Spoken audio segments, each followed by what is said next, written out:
ವಿಲಾಸ್ಪುರ್ ವಿಲೇಜಲ್ಲಿ ಗೋವಿಂದರಾಜ್ ಅನ್ನೋ ಸರ್ಪಂಚ್ ಇರ್ತಿದ್ದ.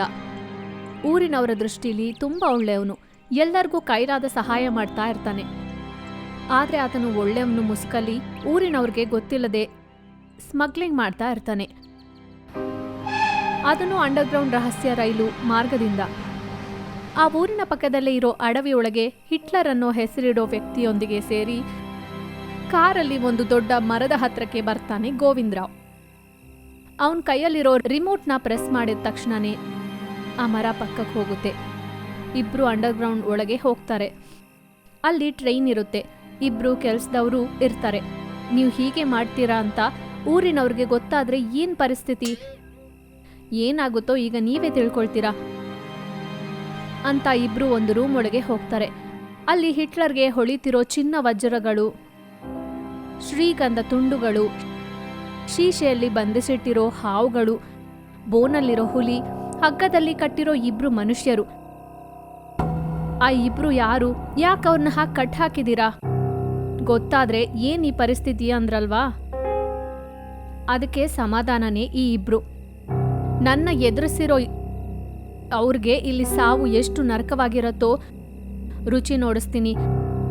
ಅಂದ್ರೆ ಇಬ್ರು ಸ್ವಲ್ಪ ಹೊತ್ತಲ್ಲಿ ಸಾಯಿಸ್ಬಿಡ್ತೀಯಾ? ಮಾಮೂಲಿ ಆಗಲ್ಲ ಮಿಸ್ಟರ್ ಹಿಟ್ಲರ್, ನರಕದಲ್ಲೂ ಇಷ್ಟು ಶಿಕ್ಷೆಗಳಿರಲ್ಲ ಅವ್ರಿಗೆ. ಸರಿ, ಈಗ ನನಗೆ ಇದ್ದಕ್ಕಿದ್ದಂತೆ ಆನೆ ದಂತಗಳು, ಹುಲಿ ಚರ್ಮಗಳು ಬೇಕು. ಅದು ಇದೆಯಾ ನಿಮ್ಮ ಹತ್ರ? ಈಗ ಬರ್ತಾ ಇದ್ದಾಗ ಬೋನಲ್ಲಿ ಇರೋ ಹುಲಿನ ನೋಡಿದ್ರಲ್ವಾ, ಆನೆ ದಂತಗಳು ಎಷ್ಟು ಬೇಕು ನಿಮಗೆ? ಮೊದಲನೇದಾಗಿ ಆನೆ ದಂತಗಳು ನೋಡಬೇಕು, ಆ ನಂತರ ಹೇಳ್ತೀನಿ ನನಗೆ ಎಷ್ಟು ಬೇಕು ಅಂತ. ಗೋವಿಂದ್ ಹಿಟ್ಲರ್ ಇನ್ನೂ ಸ್ವಲ್ಪ ಮುಂದಕ್ಕೆ ಹೋಗಿ ಅಲ್ಲಿರೋ ಡಬ್ಬಾನ ತೆಗೆದು ನೋಡ್ತಾರೆ. ಅದರಲ್ಲಿ ಆನೆ ದಂತ ಜೋಡಿಸಿಟ್ಟಿರ್ತಾರೆ. ಹಿಟ್ಲರ್ಗೆ ಅದು ಇಷ್ಟ ಆಗುತ್ತೆ, ಅದನ್ನ ಬೇಕು ಅಂತ ಕೇಳ್ತಾನೆ.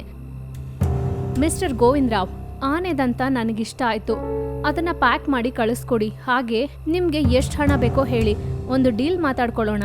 ಇನ್ನ ಗೋವಿಂದರಾವ್ ಹಿಟ್ಲರ್ಗೆ ಒಂದು ಬೆಲೆ ಹೇಳ್ತಾನೆ. ಮನಿ ಬಂದಿದೆ ಮಿಸ್ಟರ್ ಹಿಟ್ಲರ್, ನೀವು ಹೋಗಿ ಟ್ರೈನಲ್ಲಿ ಕೂತ್ಕೊಳ್ಳಿ, ನಾನು ಆನೆ ದಂತವನ್ನ ಪ್ಯಾಕಿಂಗ್ ಮಾಡಿಸಿ ರೈಲ್ ಹತ್ತಿಸ್ತೀನಿ. Okay mister Govindarao. ಹಿಟ್ಲರ್ ಅಲ್ಲಿ ನಿಂತಿರೋ ಟ್ರೈನ್ ಹತ್ರಕ್ಕೆ ಬರ್ತಾನೆ. ಆನೆ ದಂತಗಳನ್ನ, ಹುಲಿಗಳನ್ನ, ಹಾವುಗಳಿರುವ ಶೀಶೆಗಳನ್ನ, ವಜ್ರಗಳನ್ನ ಎಲ್ಲದನ್ನು ಟ್ರೈನಲ್ಲಿ ಇಡಿಸ್ತಾನೆ. ಆನಂತರ ಗೋವಿಂದ್ ಹಗ್ಗದಲ್ಲಿ ಕಟ್ಟಿರೋ ಇಬ್ರು ಹತ್ರಕ್ಕೆ ಬರ್ತಾರೆ. ಅವ್ರನ್ನ ಕೋಪವಾಗಿ ನೋಡುತ್ತಾ ಹೀಗಂತಾನೆ, ನಿಮ್ಮಿಬ್ರಲ್ಲಿ ನನ್ನ ಬಗ್ಗೆ ಪೊಲೀಸ್ ಹತ್ರ ಹೇಳಿದ್ದು ಯಾರು ಅಂತ ಹೇಳಿದ್ರೆ ಒಬ್ಬರೇ ಸಾಯ್ತೀರಾ, ಇನ್ನೊಬ್ರು ಮನೆಗೆ ಹೋಗಿ ಸಂತೋಷವಾಗಿ ಫ್ಯಾಮಿಲಿಯೊಂದಿಗೆ ಕಳಿಬೋದು. ಇನ್ನ ರಾಬರ್ಟ್ ಪೊಲೀಸ್ ಸ್ಟೇಷನ್ಗೆ ಬರ್ತಾನೆ. ಅವನ ಜೊತೆ ಆಫೀಸರೊಂದಿಗೆ ಮಾತನಾಡಿ ಕಾನ್ಸ್ಟೇಬಲ್ಸ್ನ ಕರ್ಕೊಂಡು ಜೀಪಲ್ಲಿ ಅಂಡರ್ಗ್ರೌಂಡ್ ರಹಸ್ಯ ಮಾರ್ಗಕ್ಕೆ ಸೇರ್ಕೊಳ್ತಾರೆ. ಗೋವಿಂದ್ ಲಾಲ್ನ ಅರೆಸ್ಟ್ ಮಾಡಿ ಪೊಲೀಸ್ ಸ್ಟೇಷನ್ಗೆ ಕರ್ಕೊಂಡು ಹೋಗಿ ಲಾಕಪ್ಪಲ್ಲಿ ಹಾಕ್ತಾನೆ ರಾಬರ್ಟ್. ಚಮ್ಮಕ್ಪುರ್ ವಿಲೇಜಲ್ಲಿ ಹಸು ಮೇಯಿಸೋ ಕೆಲಸ ಮಾಡ್ತಿದ್ದ ಸೀನಯ್ಯ, ಅವಳ ಮೊದಲನೇ ಹೆಂಡತಿ ಕಸ್ತೂರಿ ಅನಾರೋಗ್ಯದಿಂದ ಸತ್ತು ಹೋಗ್ತಾರೆ. ಅದರಿಂದ ಅವಳ ಮಗಳು ಭಾರ್ಗವಿ ತಾಯಿ ಇಲ್ಲದ ಲೋಪ ಇರಬಾರ್ದು ಅಂತ ಅಪರ್ಣನ ಎರಡನೇ ಮದುವೆ ಮಾಡ್ಕೊಳ್ತಾರೆ. ಮದುವೆ ಆದ ಹೊಸದ್ರಲ್ಲಿ ಭಾರ್ಗವಿನ ಚೆನ್ನಾಗಿ ನೋಡ್ಕೊಳ್ಳೋವಳು ಅಪರ್ಣಗೆ ಮಗಳು ಅರ್ಚನಾ ಹುಟ್ಟಿದ ಮೇಲೆ ಪಾಪ ಭಾರ್ಗವಿಗೆ ಕಷ್ಟಗಳು ಶುರುವಾಯಿತು. ಅಡುಗೆ ಮಾಡಿಸೋಳು, ಬಟ್ಟೆಗಳು ಒಗಿಸ್ತಿದ್ಲು, ಅಡವಿಗೆ ಹೋಗಿ ಕಟ್ಟಿಗೆ ಹೊಡ್ಕೊಂಡು ಬರೋಕ್ಕೆ ಕಳಿಸ್ತಿದ್ಲು. ಆದರೂ ಸರಿ ಯಾವತ್ತೂ ಭಾರ್ಗವಿ ಬೇಜಾರು ಮಾಡ್ಕೊಂಡಿರಲಿಲ್ಲ. ಎಲ್ಲ ಕೆಲಸಗಳು ನಗುತ್ತಾ ಮಾಡ್ತಿದ್ಲು. ಆ ನಗುನ ನೋಡಿದ್ರೇನೆ ಅಪರ್ಣಗೆ ಮೈ ಉರಿತಿತ್ತು. ಎಷ್ಟು ಕಷ್ಟಗಳು ಕೊಟ್ಟರು ನಗ್ತಾ ಮರ್ತೋಗ್ತಾಳೆ, ಎಷ್ಟು ಕೆಲಸ ಹೇಳಿದ್ರು ನಗ್ತಾ ಮಾಡ್ತಾಳೆ. ಇವಳನ್ನ ಹೇಗೆ ಬಿಡಿಸ್ಕೋಬೇಕು ಅಂತ ಯೋಚನೆ ಮಾಡ್ತಿರ್ತಾಳೆ ಅಪರ್ಣ. ಇಷ್ಟರಲ್ಲಿ ಅವಳ ಹತ್ರಕ್ಕೆ ಅವ್ರ ಮಗಳು ಅರ್ಚನಾ ಬರ್ತಾಳೆ. ಅಮ್ಮನ ಯೋಚನೆಗೆ ಸಹಾಯ ಮಾಡ್ತಾಳೆ. ತಾಯಿ ಮಗಳು ಸೇರಿ ಒಂದು ಪದಕ ಹಾಕ್ತಾರೆ. ಅದರಲ್ಲಿ ಭಾಗವಾಗಿನೇ ಒಂದು ದಿನ ತುಂಬ ಕತ್ಲಾದ ನಂತರ ಭಾರ್ಗವಿನ ಕರೀತಾಳೆ ಅಪರ್ಣ. ಭಾರ್ಗವಿ, ಬೆಳಿಗ್ಗೆ ಆದ್ರೆ ದಿವಾಲಿ, ಕೆಲ್ಸಗಳಲ್ಲಿ ಬಿದ್ದು ನಾಳೆಗೆ ಕಟ್ಟಿಗೆ ಇಲ್ಲ ಅನ್ನೋದೇ ಮರ್ತು ಹೋದೆ. ಕಜ್ಜಾಯ ಮಾಡ್ಬೇಕಲ್ವಾ, ಹೋಗಿ ಕಟ್ಟಿಗೆ ತಗೊಂಡ್ ಬಾ ಹೋಗು. ತುಂಬಾ ಕತ್ಲಾಯ್ತಲ್ವಾ, ಅಡವಿಲಿ ಕಟ್ಟಿಗೆ ಕಾಣಿಸಲ್ಲ. ಬೆಳಿಗ್ಗೆ ಹೊರಡ್ತೀನಿ ಬಿಡಿ ಚಿಕ್ಕಮ್ಮ. ನಾಳೆ ಆಗಲ್ಲ, ಕೆಲ್ಸಗಳು ಹಾಗೆ ಇದೆ ಎಲ್ಲ. ಅದಕ್ಕೆ ನೀನ್ ಈಗ್ಲೇ ಹೋಗಿ ಕಟ್ಟಿಗೆ ತಂದು ಬೇಗ ಬಾ ಹೋಗು. ಇಷ್ಟು ಕತ್ಲಲ್ಲಿ ಕಟ್ಟಿಗೆ ಕಾಣಿಸಲ್ಲ ಚಿಕ್ಕಮ್ಮ, ಬೆಳಿಗ್ಗೆನೆ ಕಾಣಿಸುತ್ತೆ. ಮತ್ತೆ ರಾತ್ರಿಗೆ ನಿನ್ ಕಾಲಿಟ್ಟು ಅಂಟಿಸ್ಬೇಕಾ ಹೊಲೆ? ಮಾತುಗಳು ಹೇಳ್ದೆ ಹೋಗಿ ಕಟ್ಟಿಗೆ ತಂದು ಕೊಟ್ರೇನೆ ನಿನಗೆ ಅನ್ನ, ಇಲ್ಲ ಅಂದ್ರೆ ಹಸ್ಕೊಂಡಿರ್ಬೇಕು ಅಂತ ಕೋಪವಾಗಿ ಅಂತಾಳೆ ಅಪರ್ಣ. ಚಿಕ್ಕಮ್ಮನ್ಗೆ ಕೋಪ ಬಂತು. ಕೋಪ ಬಂದ್ರೆ ಸತ್ ಹೋದ ಅವ್ರ ಅಮ್ಮನ್ನ ಬೈತಾಳೆ. ಅದು ಇಷ್ಟ ಇಲ್ಲದೆ ಭಾರ್ಗವಿ ಆ ಕತ್ಲಲ್ಲಿ ಕಟ್ಟಿಗೆ ಹೊಡೆಯೋಕೆ ಅಂತ ಅಡವಿಗೆ ಹೋಗ್ತಾಳೆ. ಮನೆಗೆ ಬಂದ ಸೀನಯ್ಯಗೆ ಅವಳ ಮೊದಲನೇ ಮಗಳು ಭಾರ್ಗವಿ ಕಾಣಿಸ್ಲಿಲ್ಲ ಅಂತ ಭಾರ್ಗವಿ ಬಗ್ಗೆ ಕೇಳ್ತಾನೆ. ಕಟ್ಟಿಗೆಗೋಸ್ಕರ ಬೆಳಿಗ್ಗೆ ಅಡವಿಗೆ ಹೋದ್ಲು. ಇಲ್ಲಿ ತನಕ ಬರ್ಲಿಲ್ಲ ರೀ, ನಾನು ಅರ್ಚನಾ ಇಬ್ರು ಸೇರಿ ಅಡವಿಗೆ ಹೋಗಿ ನೋಡಿದ್ವಿ. ಆದ್ರೆ ನಮಗೆ ಎಲ್ಲೂ ಭಾರ್ಗವಿನೇ ಕಾಣಿಸ್ಲಿಲ್ಲ. ಎಷ್ಟ್ ಕೂಗಿದ್ರೂ ಮಾತಾಡ್ಲಿಲ್ಲ ರೀ. ನೋಡಿ ನೋಡಿ ಮನೆಗ್ ಬಂದ್ಬಿಟ್ವಿ. ಆ ಮಾತುಗಳು ಕೇಳಿ ಭಾರ್ಗವಿ ಎಲ್ಲಾದ್ರೂ ಅಡವಿಯಲ್ಲಿ ಸಿಕ್ಕಾಕೊಂಡಿದ್ದಾಳ ಅಂತ, ಇಲ್ಲದಿದ್ರೆ ಯಾವ್ದಾದ್ರೂ ಪ್ರಾಣಿಗೆ ಆಹಾರವಾದ್ಲಾ ಅಂತ ಹೋಗಿ ನೋಡೋಣ ಅಂತ ಟಾರ್ಚ್ ಲೈಟ್ ತಗೊಂಡು ಹೊರಡ್ತಾ ಇರ್ತಾನೆ. ಬೇಡ ಅಂತ ಅಪರ್ಣ ನಿಲ್ಲಿಸ್ತಾಳೆ. ಆದ್ರಿಂದ ಆ ಕಡೆ ಬಾಗಿಲು ಹತ್ರ ಕೂತ್ಕೊಂಡು ನೋಡ್ತಾ ಇರ್ತಾನೆ. ಇನ್ನು ಅಡವಿಲಿ ಕಟ್ಟಿಗೆಗೋಸ್ಕರ ನೋಡುತ್ತಾ ಮುಂದಕ್ಕೆ ಹೋಗ್ತಿರ್ತಾಳೆ ಭಾರ್ಗವಿಗೆ ಒಣಗೋಗಿರೋ ಮರ ಒಂದು ಕಾಣಿಸುತ್ತೆ. ಆ ಮರನ ಹೊಡೆದು ಕಟ್ಟಿಗೆಯಾಗಿ ತಗೊಂಡು ಹೊರಡಬೇಕು ಅಂತ ಭಾವಿಸ್ತಾಳೆ. ಇನ್ನು ಆಗ್ಲೇ ಆ ಮರ ಹೀಗೆ ಅನ್ನುತ್ತೆ, ಬೇಡ ತಾಯಿ, ನನ್ನ ಸಾಯಿಸ್ಬೇಡ, ನನಗೆ ಇನ್ನೂ ಬದುಕಬೇಕು ಅಂತ ಇದೆ. ಸ್ವಲ್ಪ ನೀರು ತಂದು ನನಗೆ ಹಾಕಿದ್ರೆ ನಿನಗೆ ಪುಣ್ಯ ಬರುತ್ತೆ ಅಂತ ಮರ ಹೇಳಿದ ತಕ್ಷಣನೇ ಆ ಮರದ ಮೇಲೆ ಅಯ್ಯೋ ಅನ್ಸುತ್ತೆ ಭಾರ್ಗವಿಗೆ. ತಕ್ಷಣನೇ ಪಕ್ಕದಲ್ಲೇ ಇರೋ ನೀರಿನ ಗುಂಟೆಯಿಂದ ಮಡಕೆಯಿಂದ ನೀರು ತಂದು ಆ ಮರಕ್ಕೆ ಹಾಕ್ತಾಳೆ. ಹಾಗೆ ಸ್ವಲ್ಪ ಮಡಕೆ ನೀರು ಹಾಕಿದ ಮೇಲೆ ಆ ಮರ ಎಲ್ಲ ಹೊಳೆಯುತ್ತಾ ಕಳೆಯಾಗಿರುತ್ತೆ. ತುಂಬ ಸಂತೋಷ ತಾಯಿ, ನಿನಗೆಲ್ಲ ಶುಭವಾಗ್ಲಿ ಅಂತ ಒಂದು ಬುಟ್ಟಿ ತುಂಬ ಕ್ರ್ಯಾಕರ್ಸ್ ಕೊಡುತ್ತೆ. ಇದು ನನಗೆ ಯಾಕೆ, ನನಗೇನು ಬೇಡ ಅಂತ ಅನ್ಬೇಡ ಮಗು, ಈ ಅಮ್ಮ ಪ್ರೀತಿಯಿಂದ ನಿಮ್ಗೆ ಕೊಡ್ತಾ ಇದ್ದಾಳೆ, ಇದರಿಂದ ನಿನ್ ಕಷ್ಟಗಳು ತೀರಿ ಹೋಗುತ್ತೆ ನೋಡು. ಇನ್ನ ಸರಿ ಅಂತ ಅದನ್ನ ತಗೊಂಡು ಭಾರ್ಗವಿ ಮನೆಗೆ ಬರ್ತಾಳೆ. ಹೊಸುಳ್ ಹತ್ರ ಇರೋ ತಂದೆನ ನೋಡ್ತಾಳೆ ಭಾರ್ಗವಿ. ಹೋಗಿ ಪ್ರೀತಿಯಿಂದ ಹಿಡ್ಕೊಳ್ತಾಳೆ. ಕಟ್ಟಿಗೆ ಸಿಗ್ಲಿಲ್ಲ ಅಂತ ಹೇಳ್ತಾಳೆ. ಇನ್ನ ಸರಿ ಅಂತ ಇಬ್ರು ಸೇರಿ ಕಟ್ಟಿಗೆ ಹೊಡ್ಕೊಂಡು ಬರೋಣ ಅಂತ ಅವರಪ್ಪ ಇನ್ನ ಒಳಗಡೆಗೆ ಹೋಗೋಣ ನಡಿ ಅಂತಾನೆ.